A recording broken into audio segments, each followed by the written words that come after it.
It is the end of February in the year 1184, and the Genji general Yoshitsune has received a summons to the imperial palace.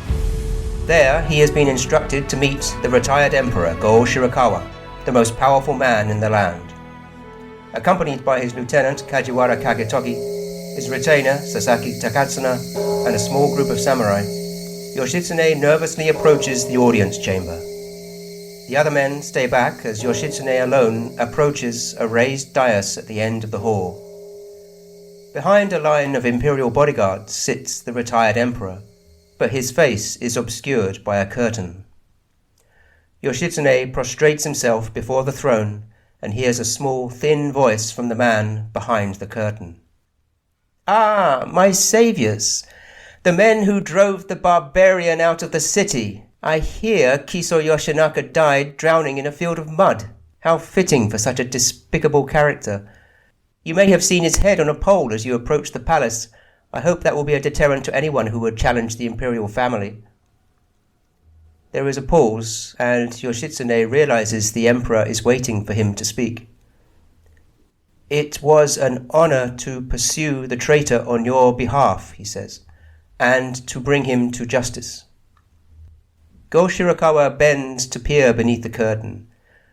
Yoshitsune cannot resist glancing up and catches a glimpse of the emperor's piercing eyes and the dome of his shaved forehead before the head disappears again behind the screen. "Ah, such a charming youth. I don't see much resemblance with your father, if I'm honest. But your mother was a beautiful woman, so perhaps you take after her. You owe her your life, as I am sure you're aware. If she hadn't agreed to become Kiyomori's concubine, I'm sure he would have had you executed. Instead, he let you grow to manhood at Kurama, I believe. A tough upbringing, I imagine. It must have helped you become a fine warrior.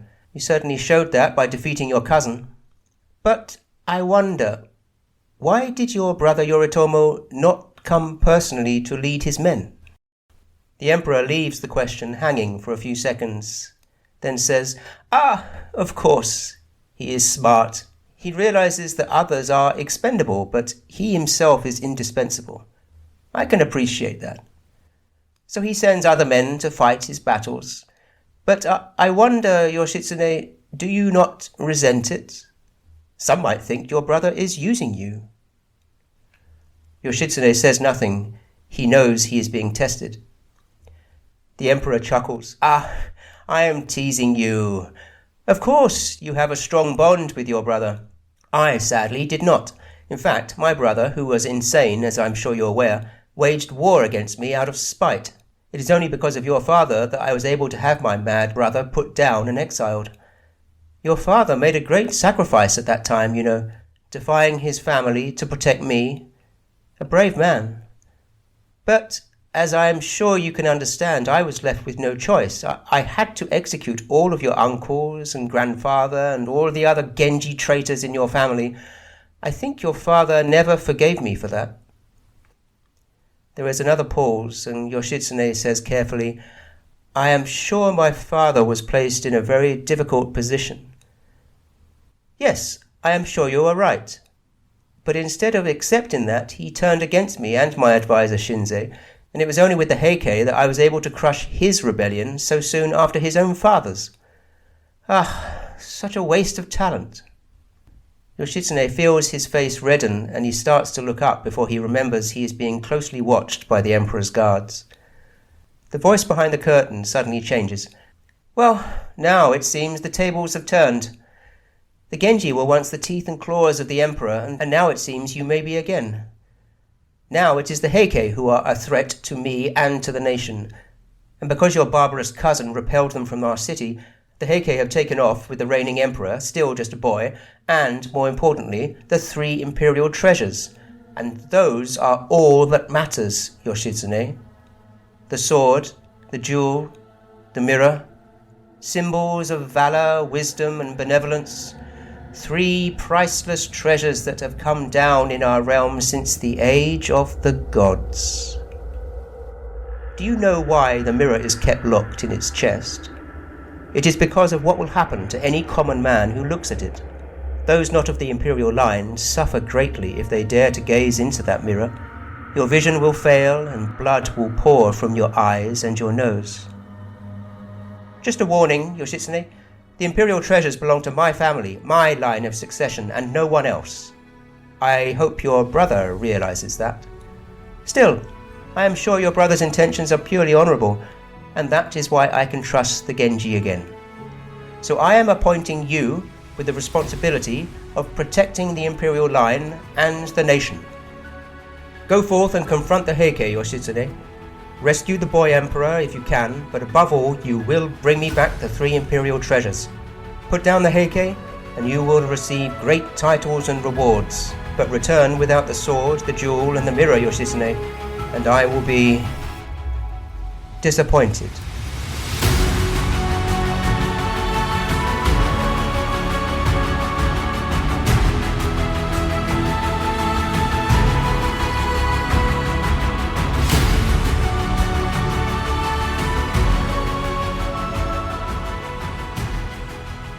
At this point in our story, the conflict between the Genji and the Heike clans is poised on a knife edge.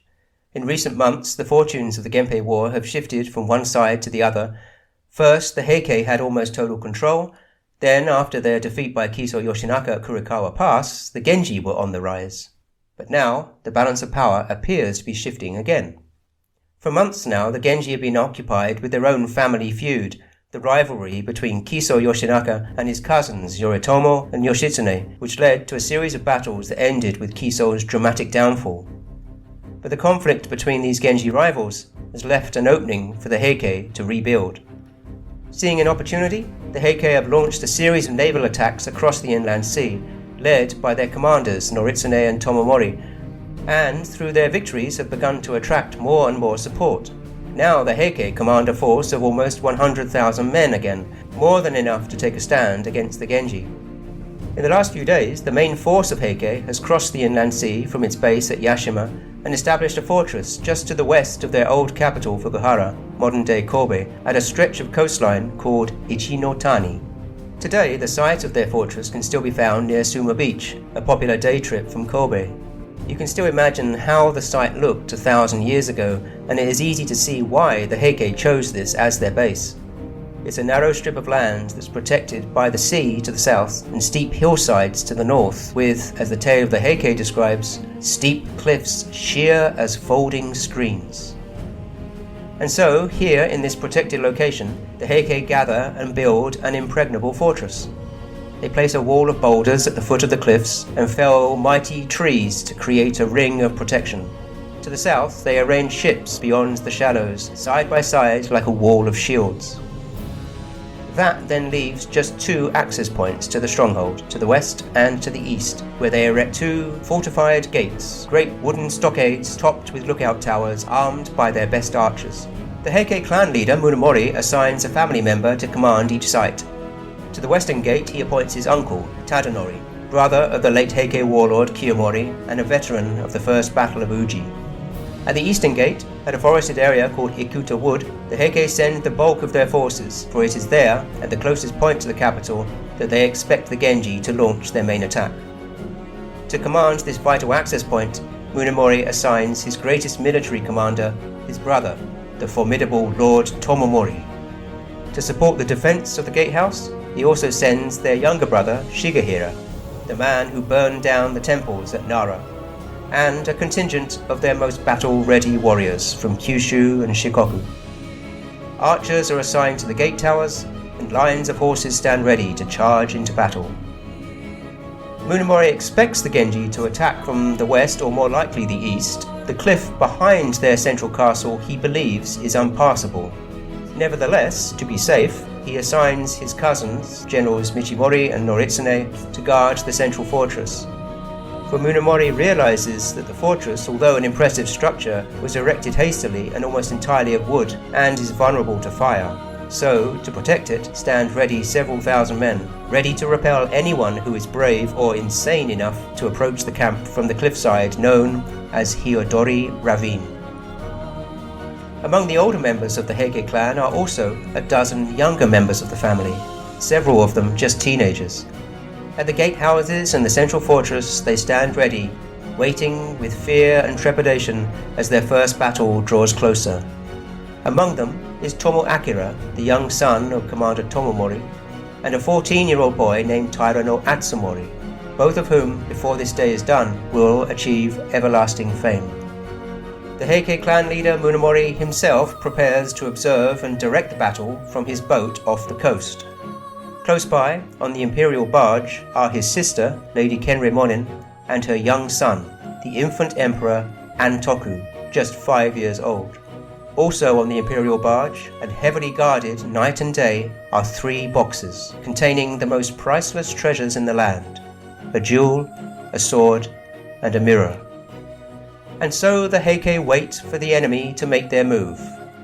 For now at least, their position appears impregnable. Some 40 kilometers to the northeast, on the road from the capital, a half-day's march from Ikuta Wood, the Genji general Yoshitsune calls upon his commanders for a council of war. Among the samurai who gather at Yoshitsune's camp are his clansman, Noriyori, a quiet, older general, his lieutenant, Kajiwara Kagetoki, a brave but sour character who clearly has a personal grudge against Yoshitsune, and several of his leading samurai, including the Sasaki brothers, and Yoshitsune's loyal companion and bodyguard, the huge warrior monk named Benkei. Yoshitsune tells his men that the Heike have established a coastal fortress at Ichinotani, and scouts have identified only 2 main access points, from the west and from the east. To attack the western gate, he assigns a veteran samurai, Naozane Kumagai, whose wrinkled lines and multiple scars demonstrate that he is a survivor of many battles. The grizzled Naozane will be aided by the Sasaki brothers, led by Sasaki Takatsuna, a samurai who has become renowned as the man who was first to cross the river at Uji Bridge. Yoshitsune then orders his field commander Noriyori to lead the frontal attack on the eastern gate at Ikuta Wood, with a force of 50,000 men. To support the assault, he assigns his lieutenant Kajiwara Kagetoki, who will fight alongside his son Kagesue, the man who was second across the Uji River. As Yoshitsune continues to give his commands, Sasaki Takatsuna can't resist leaning over and whispering to Kagesue, "Hey, it will be just like Uji River again, Kagesue, but who will be first this time?" "Okay," Kagesue says, "this time let's make it who will be first to take a Heike warrior's head." Takatsuna considers, "Nah, let's raise the stakes. The first to take a Heike commander's head." Kagesue thinks for a moment, then counters, "Okay, I'll go one better. I'll take a Heike commander alive as my prisoner." Takatsuna is taken aback for a second, then laughs and nods. "All right, I'll take you up on that. A commander will rarely let himself be taken alive, but good luck." While the samurai's wagering is going on, Yoshitsune has finished giving instructions to his generals. "Draw as many troops away as you can from the center," he tells them. "Keep them occupied as long as you can." Tomomori and Naozane nod in acknowledgement, but Yoshitsune's lieutenant Kajiwara has a skeptical look. "And, if I may, what will you be doing during this assault, my lord?" "I will go through the mountains of Tamba province and approach Ichinotani from the north. When the time is right, I will launch an attack against their central defense." Kajiwara looks confused. "And how will you do that, my lord?" "I will attack from Hiyodori Ravine.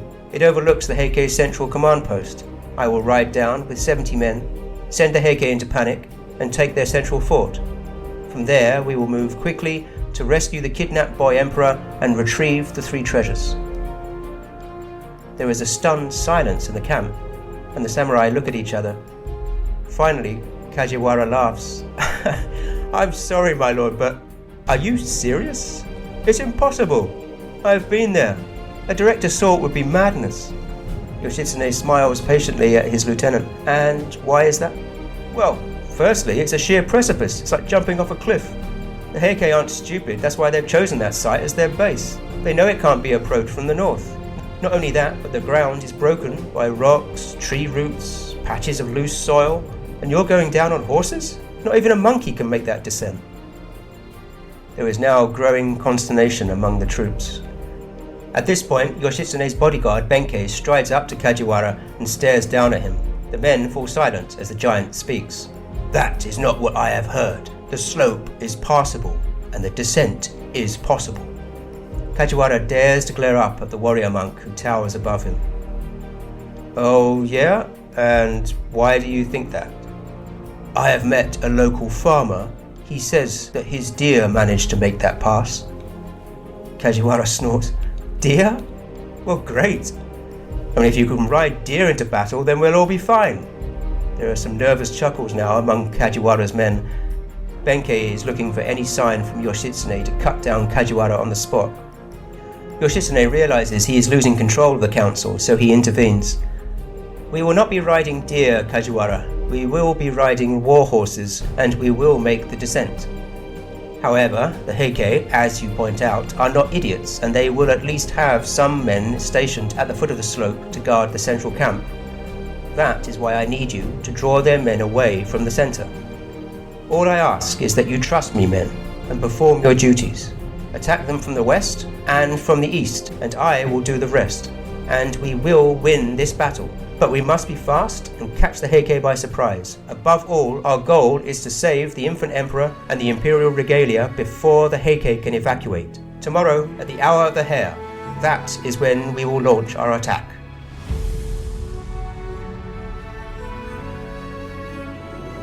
On a cold, moonlit night on the 24th of March 1184, General Yoshitsune stands at the top of the cliff overlooking Hiyodori Ravine. Just a few hours ago, he encountered and defeated an advanced band of Heike at a site called Mount Mikusa, so he knows that news of their army's advance has probably reached the Heike commanders. Just before 5 a.m., the hour of the hare, he receives a report that Naozane Kumagai has launched an attack from the west, and in the distance he can hear faintly the first sounds of battle. The eastern gate is too far away for Yoshitsune to hear anything, and he has not yet received any scout reports. So all he can do is hope and trust that Noriyori and Kajiwara have begun their assault at Ikuta Wood. Yoshitsune cannot see the battle site, but for a moment let us imagine we are an eagle flying at this moment west to east along the beach as the battle begins. As we fly eastward towards Ichinotani, we first fly over the western gate.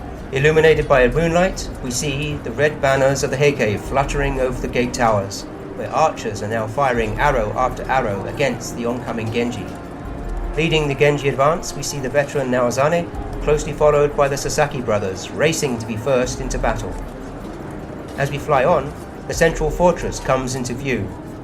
Looking left to the north, we see the steep cliff overlooking the central camp. And if we look closely, we can just make out at the top of the cliff Yoshitsune and his band of mounted warriors waiting for the right moment to attack. Now below us, we can see streams of Heike warriors heading west and east to fortify the main entry gates. As we continue to fly up the beach, we hear huge rumbling sounds, so great that it appears to cause the mountains to reverberate and the ground to tremble. In the first light of dawn, we see that tens of thousands of warriors are now clashing at Ikuta Wood. A free and furious battle, Genji against Heike, desperate sallies and sorties, endless challenges and duels as men roar out their names, their clanging hoofbeats ringing out like thunder. Arrows rain down in volleys and counter-volleys. Some men carry the wounded off on their shoulders, some, lightly wounded, fight on, some, mortally sick, lie dead or dying. On the gate tower, Lords Tomomori and Shigehira frantically give orders to repel the Genji hordes. And if we look closely, among the Genji advance troops, we just make out a man cutting his way through the Heike lines, slashing backward and forward, left and right, through the defending forces.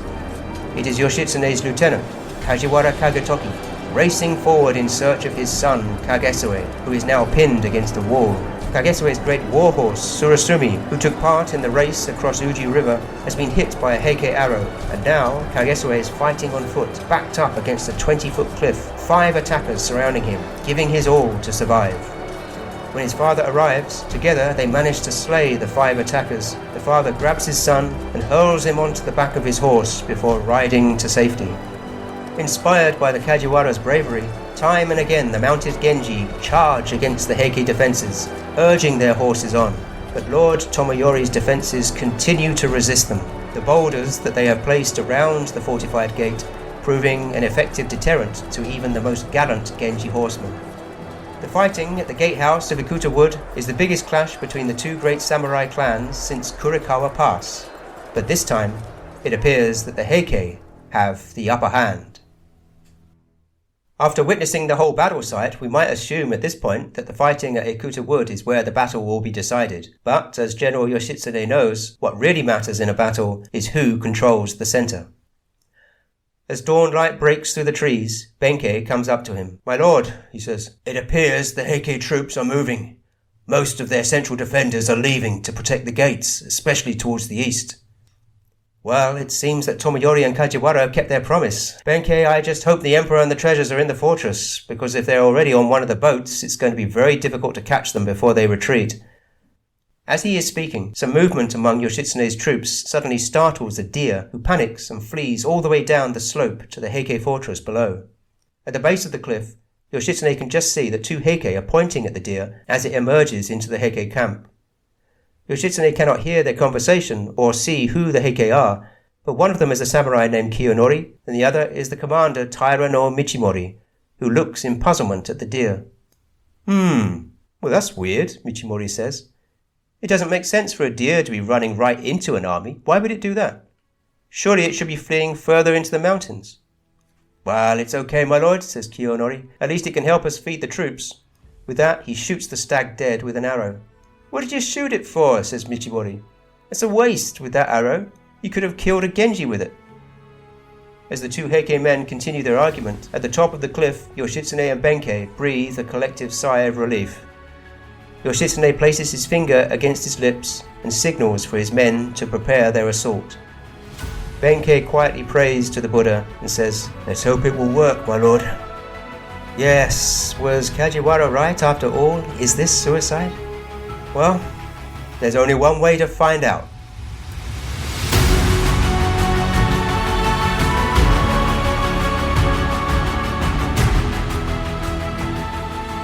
In the next episode, Yoshitsune rides into battle and into legend, while the Heike scramble to save the Emperor and the Imperial treasures before the Genji can capture them.